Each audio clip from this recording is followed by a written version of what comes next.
Seltzer Time.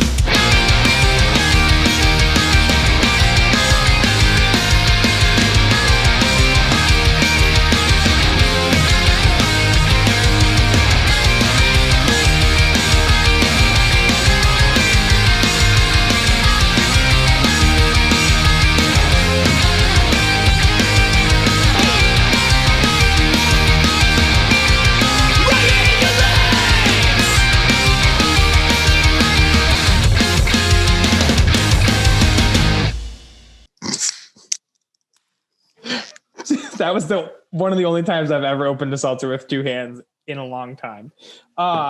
What's up, you guys? Welcome back to another episode of the Seltzer Time podcast. It's your boy Ricky, aka Dick Chuck, aka the man behind the can at Seltzer Time Official. Here, as always, with my conversation accomplice, the man with the hunch about Worcester, Travis. What is crackin' fizzle fiends? Welcome to another episode of the Seltzer Time podcast. And as always, we are stoked that you are here. It's an interview show, and this week we are talking to freelance journalist Kevin Koczwara, talking about some people that he's interviewed, talking about what it means to be a freelance journalist. Yeah, I was excited. We got to hear kind of how his process works a little bit, and you know how he gets lined up with interviewing these people who are very interesting human beings. No, it's a good one. I'm excited. From moose poop to Rodney Mullins, let's dig into this. Cool. Well, this week we are talking to Kevin Koczwara, freelance journalist and local Worcesterite. Kevin, thanks for joining us on the show. Thanks for having me, guys. So we'll start off the top. Freelance journalism. What does that mean? Do you just write as you want? No, there is no write as you want. I guess you can write as you want. Some people probably do that. It's more like spend lots of time researching things down aimless holes and hopefully finding a story in them. Like lots of late nights, like going down rabbit holes of internet stories. Like the other night, I found a story that I wanted to know more about, and there's no way to write it. I just thought it was interesting. Of like the world's biggest rabbit was stolen in England. I heard about that. Right. And I'm just like, what is this? And so you just end up finding who this pet detective is. And you're like, is there a story about a pet detective? Maybe, I don't know. So I just have notebooks of random notes that I just throw away eventually. Cause there's either I keep them and I have files places and on my computer and stuff. But for the most part, they just end up in the garbage. Filed away in the waste paper basket. Yeah. I just know it's not a feasible project or it's not, a lot of things come down economics. Can I afford this plane? Will this story pay for this plane ticket and a week long of this? And then will it pay for my time essentially? Nice. Yeah. And then there's a lot of rejection. So yeah, that's the part I'm curious about. So what you're describing, I have sketchbooks filled with bad ideas from design ideas I have that sound very similar to your concepts. But do you come up with the ideas yourself for the stories and pitch them to publishers, hoping that somebody will pick it up, or are they giving you assignments?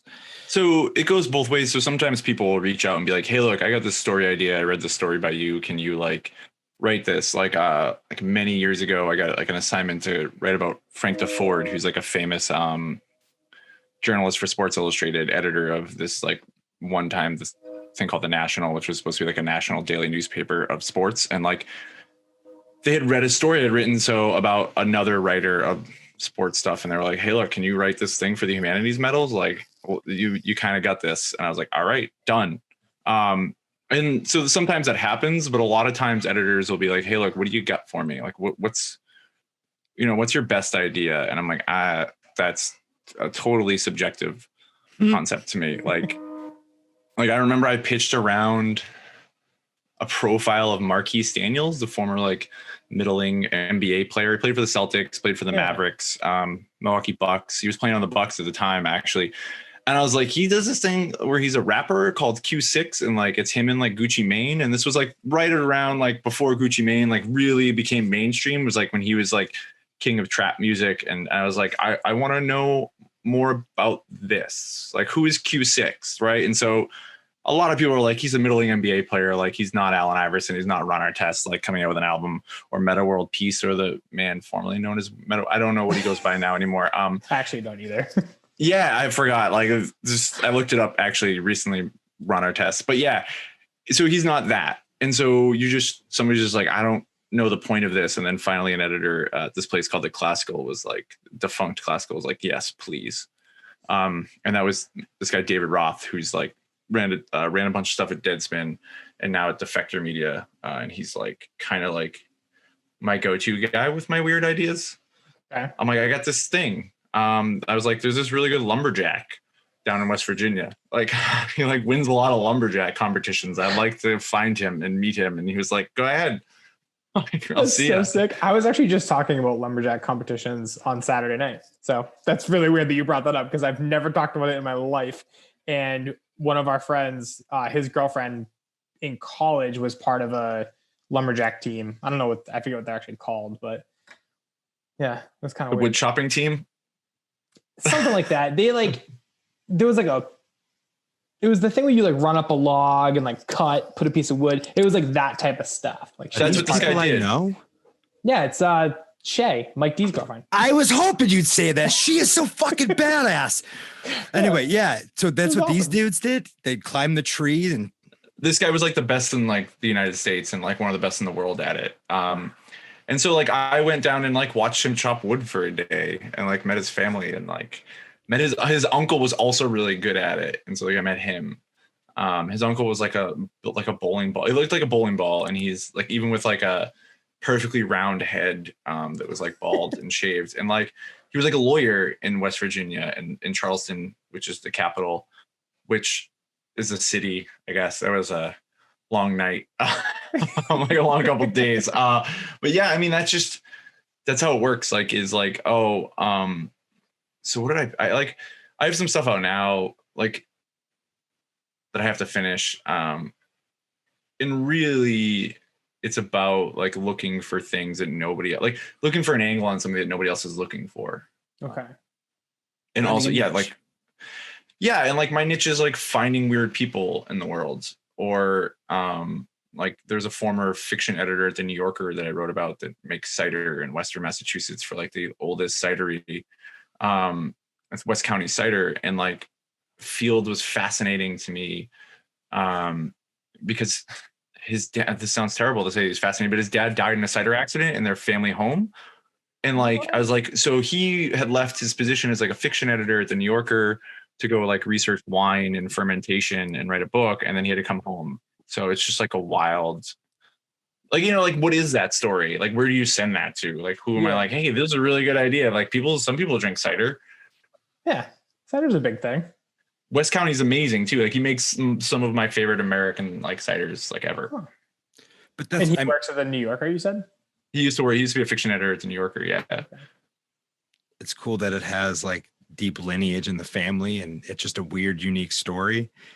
His parents like drove a school bus across the country from California, and his dad was like a doctor, was like the ER doctor in Western Mass. Like that's like This American Lifestyle deep dives. Like I find that kind of stuff enchanting and fascinating. Finding more about regular people that are just still weird or odd.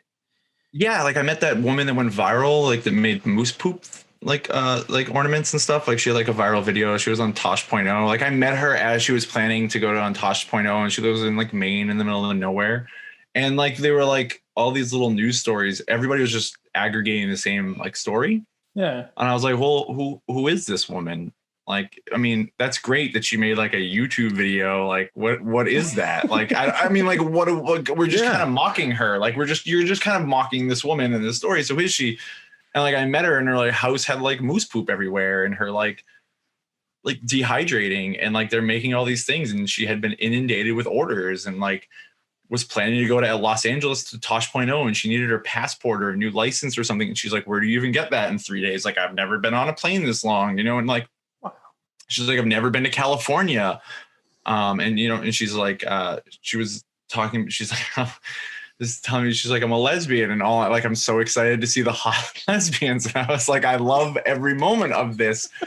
And she also made her own, like, she grew her own pot and made her own like oils and stuff in the like shatter. Of course she did. Like, it was just like a wild experience with this like cats and dogs everywhere. It was just like, I had to leave eventually earlier than I wanted to because I had such a migraine from like she was just ripping just dabs in front of me. I think it was like kind of old school dabs like right in front of me, and like I think it's her niece or some relative was sitting next to me who's in charge of like her PR or whatever, her organization. Like they couldn't get orders out. And she's just like smoking butts in front of me. I was like, there's just too much smoke in this house. Like I gotta go home. Oh, all in the house in a closed, like small kitchen with like moose poop dehydrators all around me. It's just like, it was a wild experience. But like at the same time, I wanted to know who she was. Like I didn't just want to like write that thing. And I was like, who is she? She's much more interesting than what you've given her. Yeah. That's awesome. I love how I was going through some of the pieces you wrote, and like it's funny because you've interviewed like Scott Zolak, or you like did a piece about Scott Zolak, who I mean around here is like a god, even though he was a backup quarterback, but like mostly because of his post football playing career. But you've gone from like Scott Zolak to like the moose poop lady in Maine. Well, like even Scott Zolak, like no, at the time was somewhat of, he was still like, I don't know. I find him still entertaining, but it was, I grew up with was it Gil Santos, and I can't think of the other BCN announcer right now off the top of my head. Like listening to the Patriots that way, like my family was always like, I went to like Patriots training camp at like Bryan College, and my dad would go to where they were practicing at King Philip High School was like where my dad would go. That's so sick. I remember Scott Zolak as a kid because he drove a red Corvette. And it was a beautiful car, especially as like a 10-year-old. And you're like, what is that thing? Like, you know, like 1996, 95, whatever those are. So what is that beautiful, shiny thing, right? Like going from practice, and he's the backup quarterback. And I was like, people have that? Like, he's not even a real guy. And so I just found him. Yeah, I like hung out, went to a game, like sat in the booth with them. It was a wild experience. That was strange.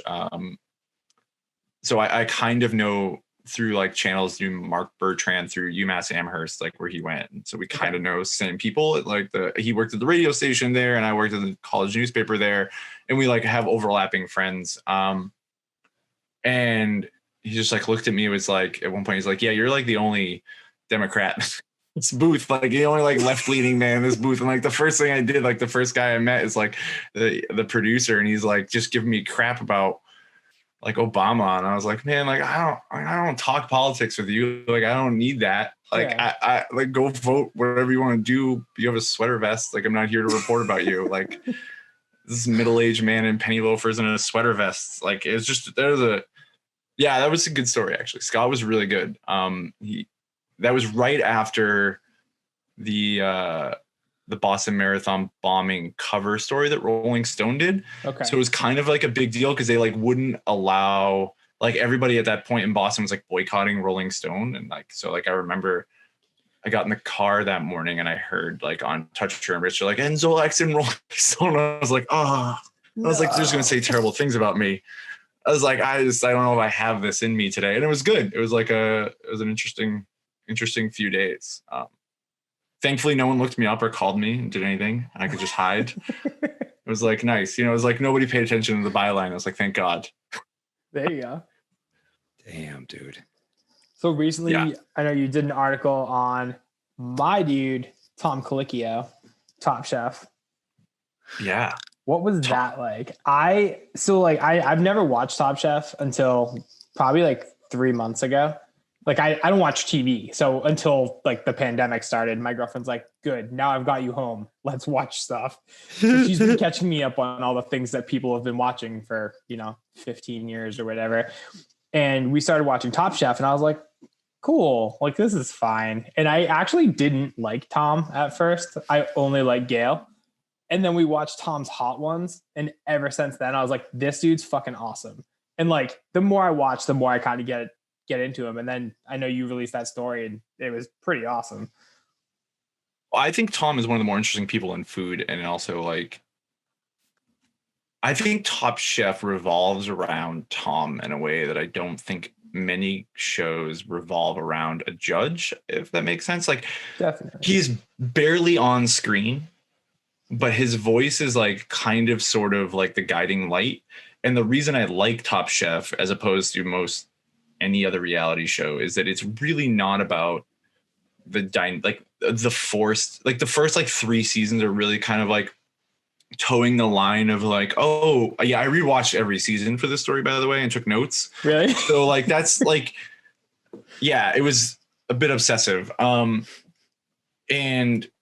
it was like you watch the evolution of the show, and like by like season 4, it really is no longer like a reality show about the people. Yeah. It's not about like group dynamics and like, oh, this person's fighting with that person, and oh, like let's cut it so this person looks like they're mad at that person in a way. Yeah. And so you need a guiding light, and I always found Tom to be like the guiding light of it. Like that's a really interesting thing to me. I also just like the evolution of his style during the show. Like I'm like, oh, somebody like got him like a real stylist. Like no, like he's not like we've moved. Like there's a certain point where like I can see over my generations of like, oh, I'm like, oh, style for this age group was like this, like the untucked shirt and like whatever, like look like with jeans and a black square toed shoe. And I'm like, I just never want to see a square toed shoe again in my life. And like, that is like, so for me, Tom is that way, but he's not talking about any of that, the other stuff. All he cares about is the food on the plate. And like, that is what makes the show really interesting. And I can't taste the food. So it's very hard to make that transition work, and they do a very good job. And I also agree. I think Gail is great. And I think Gail also doesn't get enough credit. When I first started watching, I was like, who is she? Like, whatever, like, you know, it said like eventually like something about like an executive, but I like talked to her for a long time, and her story is fascinating too. Like, she's like, I want to be in food. I want to do food writing while at McGill University. And like, well, then you should go to culinary school. So she's like done the thing. Oh, really? Yeah, so she like knows what she's talking. Like, when I always like was like, well, yeah, I figured she knew what she was talking about. I didn't know she like actually went to culinary school though. Yeah, like she's like she worked at Vogue and like, you know, Vogue or Vanity Fair. I can't remember off the top of my head right now, but yeah, like she's got like the chops. Like she has as much as anybody, and like when you know that information, you can. I always heard it in her voice, but it was like, oh, this person from Food and Wine magazine is here, and you're just like, okay, like, they just needed somebody. Like, you know, they needed somebody. But when you talk to her, like, you really know she knows as much as anybody on anything. Awesome. And Padma was supposed to do season 1 and couldn't because of like some other prior stuff. So that's why, like, if you watch season 1, you're like, who's this? Yeah, I know host? She's not on the first season, and then she kind of like becomes the face, I guess. Well, the show transforms with her there because she just carries the screen very well. Yeah. But if you go back and read some stories about season 2, like there's like one chef that complains about her, and you're just like, after they get eliminated, they're like, oh, Padma like had to retake like things. And I was like, yeah, everybody takes retakes of their thing. Like, what business do you think this is? Like, it's TV. Like, like it's nothing is real, but it is, I guess. Yeah, whatever. It is real, but it isn't real. Like, it's reality TV, but it's not. Whatever. Yeah. Real adjacent. So what was it like meeting Tom? Is he as cool in real life as he is on the show? I think he might be. I actually think he's cooler. I think number one, he's better looking in real life. Okay. Which is a weird thing. Like, you would think like there are a few people that I've met in my life that I'm like, oh, you're actually like a beautiful person. And he's like a good look. Like, I was like, you're better looking in person than you are on television. Awesome. And I think he has a lot of interesting things to say. I mean, we spent like 4 or 5 hours on his back porch together in the middle of a pandemic. It was like a beautiful week in November. And then I like showed up in Long Island, and like it was then like rainy and crappy and cold. So I like sat in the back porch, was like freezing, and I was like, this is great. But yeah, I had been working on the story for like 4 years. I had been requesting to write that story at different places and gotten like different places. Like, I hadn't, like, it was supposed to originally run a New York magazine, and then he like couldn't do it, and then something else, you know, and like eventually Vice picked it up, and like he just agreed finally. I just kind of kept in touch with a publicist who was his publicist, and like was like, hey, look, when I'm just going to email you every 6 months. Like, if this happens, it happens. Like, if it doesn't, I'm just going to keep emailing you. So good luck. Yeah. And like, that's kind of how it works. Like, I think he is better in person. And I talked to like 30 people that worked for him, 30 or 40, like for like an hour each or so. And like, they all pretty much will tell you. Sorry, 30 or 40? Yeah, I don't remember off the top of my head now. Yeah, like when I don't like, there's almost no quotes from people outside, but like all that information about a lot of information in the story comes from them. Sure. It's just not, they're like perfectly quotable, and it's like a 3. I think I'm just more impressed with how thorough you are with information gathering. And I still get it wrong sometimes. Like, I get the color of his house wrong. I still think it's white, even though I have a picture of it and it's brown. Like, I still think I still see his house as white. Like, that happens. Like, I emailed my editor. I was like, is it white? Like, I don't know. Like, every house there is white. Like, I just, like, you know, you have this like perception. And I was like, he sent me a message like, you got that wrong. And I was like, crap. I was like, it's just, I was like, I can't, when I get to like 7,000 words, like, I was late. Yeah. I was months late on that story. Like I just couldn't get it right. This office was like in shambles at that point that I'm in now. And like, I had nowhere to work and my house was falling apart. It was great. But you figure out a way to make it work. Yeah, I got it done. And that was what mattered. See, Ricky's pumped about Tom Colicchio, but I think I'm more excited about hearing about you interviewing Rodney Mullen and Daewon Song. Like that, those are two legends in the skateboarding world. And then to talk about that 1997 video that really, as you put it, changed the face of modern day skateboarding. Like, yeah, that's a cool story. Another story I had pitched for like 2-3 years, like just kept coming back to. And it's like, I just got to find the right, it's really, skateboarding is really hard to write about because everybody wants like the new trend in skateboarding. And I'm like, the new trend is like, you know, like you're not going to get new tricks, right? Like we're not getting like 1,000 new tricks anymore. Like that's out. So there's not, and like, then when people are good, they're not, like, I'm not a good skateboarder. Like I can't skateboard anymore. I wasn't good then when I was a teenager and I'm not good now. My friends were much better. I was more interested in filming, and that Rodney Mullen versus Daewon Song thing is like a really interesting video and like idea that I thought about was like, that was the first thing like we YouTubed, like, or like not YouTube, like we would find clips, like quick tying clips. I remember like on the internet, like download MP, like Napster download or like whatever, download illegal because I couldn't even find it in a store. Yep. Like Eastern Border was here. I think there was one in Worcester at that time, like late 90s. But there was the one in Framingham that I would go to, and like they only had a little bit of space. Like they didn't have enough space to carry these skate videos everywhere. So like you had to go find this stuff. And I always thought that video was interesting because it's just two guys. Most videos like it's 5 minute part, you know, like put on. And like, I was like, that's a lot of weight to carry in a video. Yeah. Like two people for like a half hour. It's like 2 15-minute parts. Like that's crazy. To not keep it, not make it stale, to keep it fresh, to keep innovating and doing new. I mean, and now knowing what we know about those two guys, like they released 3 or 4 of those, right? By the time they were done, like. Yeah. And then to figure out, my thing was like, well, how do they meet? And so I just wanted to know like how do they meet? And like, they have these weird stories where like the first time they met, Daewon was actually skating out in front of the church that Rodney went to. And I was like, first off, Rodney, you go to church. Like, that's an interesting prospect here. Like, that's an interesting discussion to have. But Rodney is also just a really genuine person. Like, I can text Rodney right now and be like, hey, Rodney, like, what's the deal? Like, that's sick. I actually texted him after they tore down the skate park and over by the dive. And I was just like, what's the deal with this stuff? Like, what can they do? How can they raise money? And he just like a really sad conversation about how like skating is just not what people want in cities. Like it's a very organic thing. And like when you have those people living there, you know, and doing those cool things like that, like you're going to get cool stuff and like, you're going to get cool people and you're going to have innovation and you're going to have artists involved. And he's like, but cities and older generations don't understand it. What they want is like the new shiny thing. And it was just, he was just discouraged because he's like, this is not new to your city. And I'm sorry. Like, and I was like, damn. Like, thanks for crushing my soul, Roger. Yeah, but I appreciate the honesty. Like, you got and like that.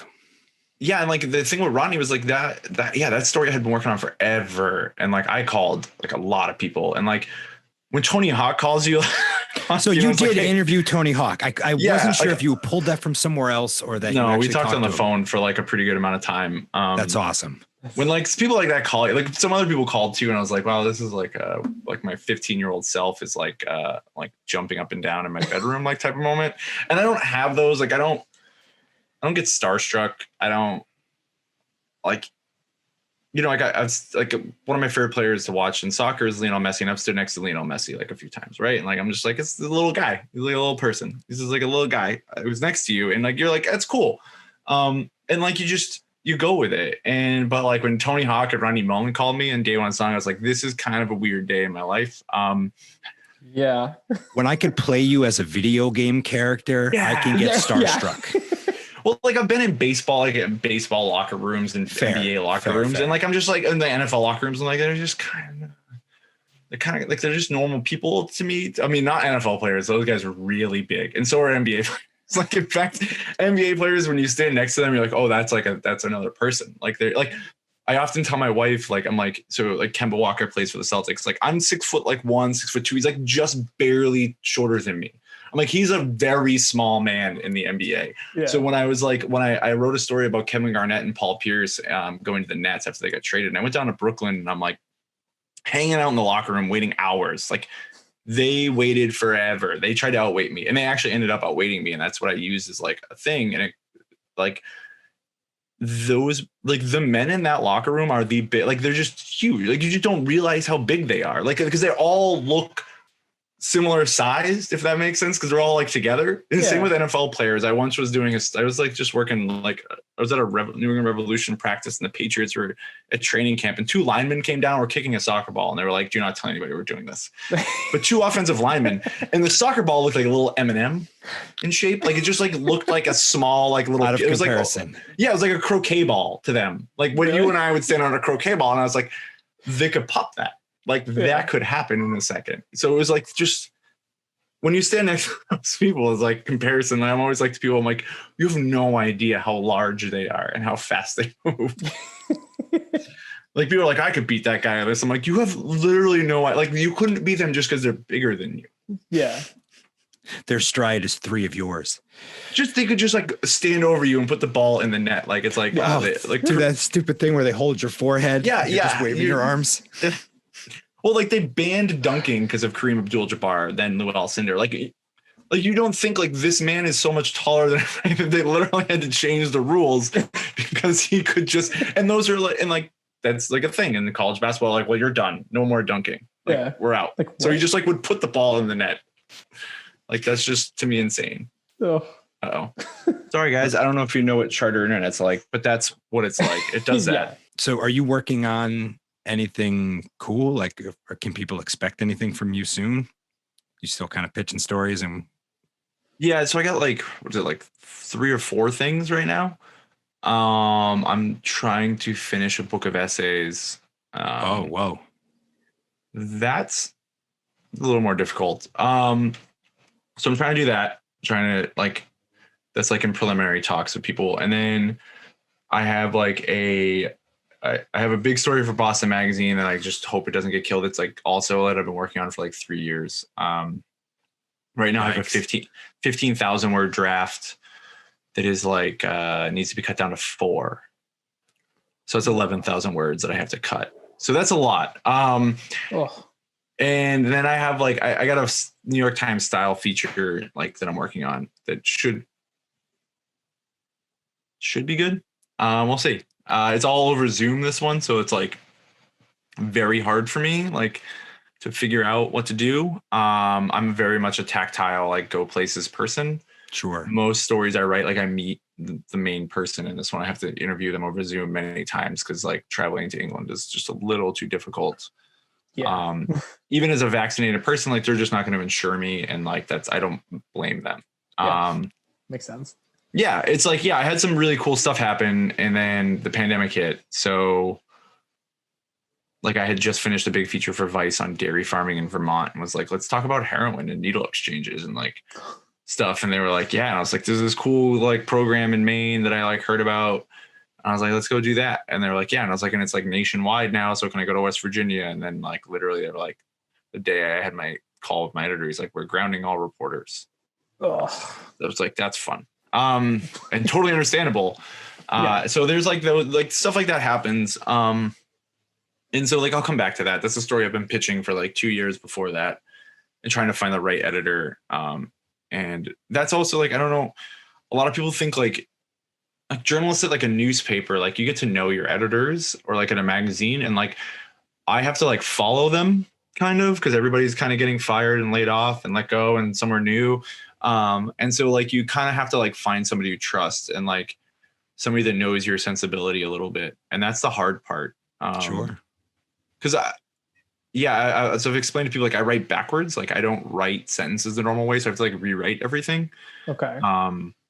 So like everything comes down kind of like a jumbled thought, and then I have to like make them into coherent sentences, like structurally. I know exactly what you mean. Quite literally, I write backwards and have to rewrite everything. Yeah, it's a really frustrating process, but like it's part of what I like. But so if I don't have an editor, some editors are like, well, what the hell does this sentence mean? I'm like, I didn't fix that one. And I was like, like, there's a graph in here. It doesn't really make sense in my head. Like it makes sense here, but I can't get it out. Like it's like, like I just need somebody to just make sure I'm like going somewhere. Can you just, is it like can you find the thought and then we'll fix it? And so sometimes that, it takes like somebody that's understanding of you. As I said, David Roth with like Vice and stuff, we would just get in arguments over like semicolons because he loves them and I hate them. And so when you have somebody like that, though, that like understands you, it's really helpful to do any of this creative work because then you can bounce ideas off each other and talk about it.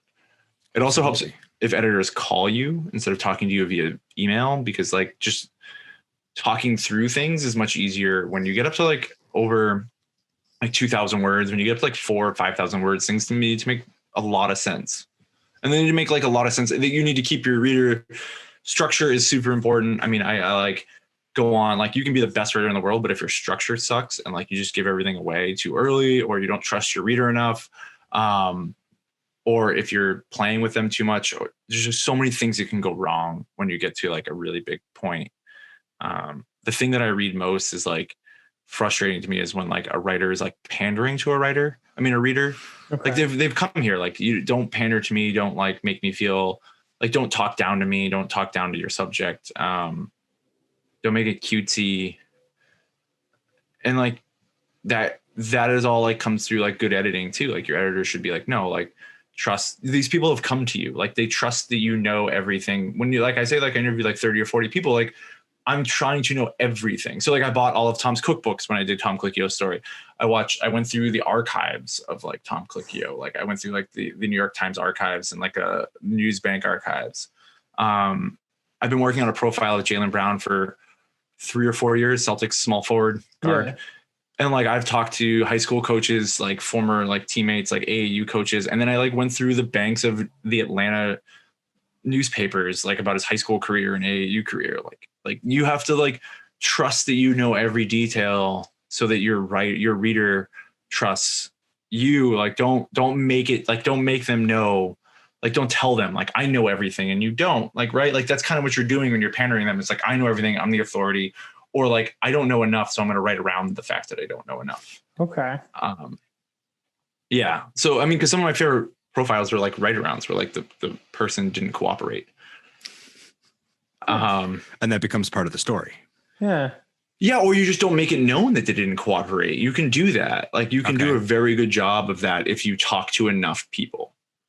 I understand what you're saying now. Okay. Yeah. Like if you get the details, you can fill in everything. Like sometimes like talking to people actually slows you down. Like the Colicchio profile, part of the problem I had was I had too much of him and not enough of the other people telling me things that he won't open up on, because like you're interviewing me now and I'm telling you certain things about myself, but I can steer the conversation away.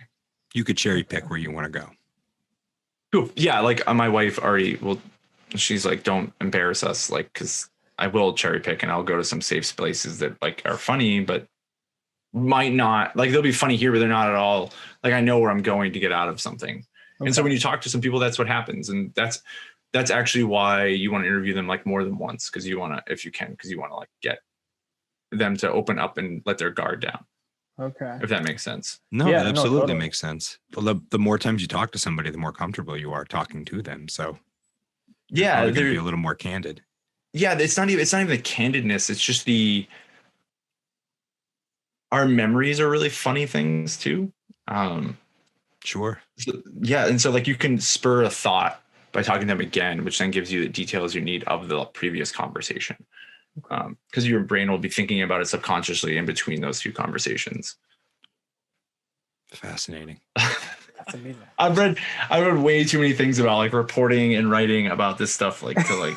But to your point, it shows that you're an authority on the subject matter, and you care enough about what you're doing to become as good as you can be at it.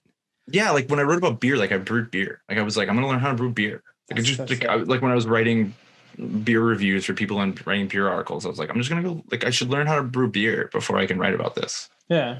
Like why would I can't judge your beer if I don't actually know what you're doing. That makes sense.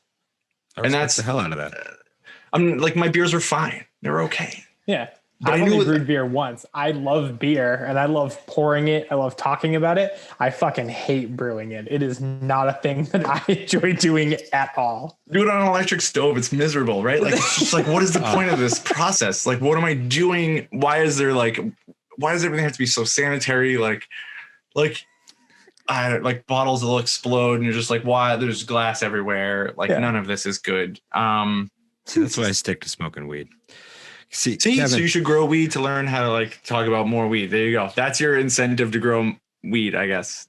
you know, it's oddly enough, I write a column for Pulse Magazine about 420 and the 508, but I don't grow my own weed. But I should write it for the column. That's a great column. Like, what am I doing as a home? Like, I smoke this stuff. Like, what am I learning by growing it? That's a great idea. All right. Where can our listeners find your writing? Where can they find you online? Oh man. I guess I'm on Twitter. So how do you spell like a Polish last name, right? At Koczwara at Koczwara. That's really it. Or you can just maybe somebody like Ricky will share it, or Travis, you'll share it. I don't know. Maybe we will certainly share it. And then kevinkoczwara.com, of course. Yeah, the great build your own website on Squarespace. Oh, you're so selling yourself short, man. It's nice and clean and simple. No lines, baby. A lot of white spaces. I like white space. It's very clean. That's how you do it. And there's a picture of a dog. Like, who doesn't want a picture of a dog? Right? Dogs on everything. That's everything. We'll put it down in the show notes so everybody can find it. But thank you so much, Kevin, for coming on and sharing some stories about journalism. Thanks, guys. It was really fun. Yeah. Thanks, man. Glad we finally got to do this. Welcome back, us. That was awesome. Kevin's great. I've known him for it's like, I don't know how long now, a couple of years, just through like Strader and all those guys, and then through the dive. But yeah, I can't wait to actually meet him in person because he's the nicest he's guy super rad. And it turns out we kind of live close to each other. I think I cut out that bit, but we learned that off air. That's awesome. Yeah, I know. Yeah, I always thought it was cool how he was able to interview like such cool people. I'm pretty sure he interviewed John from Mamaroo too. I don't know. I saw that. Brought it up. It was on the Boston Globe. I remember him coming into the dive and like interviewing him and stuff. And I didn't know if anything ever happened with it. But yeah, so no, it was cool. Getting to interview Scott Zolak and hear those stories. And then like obviously getting to interview Tony Hawk. Yeah, that's what?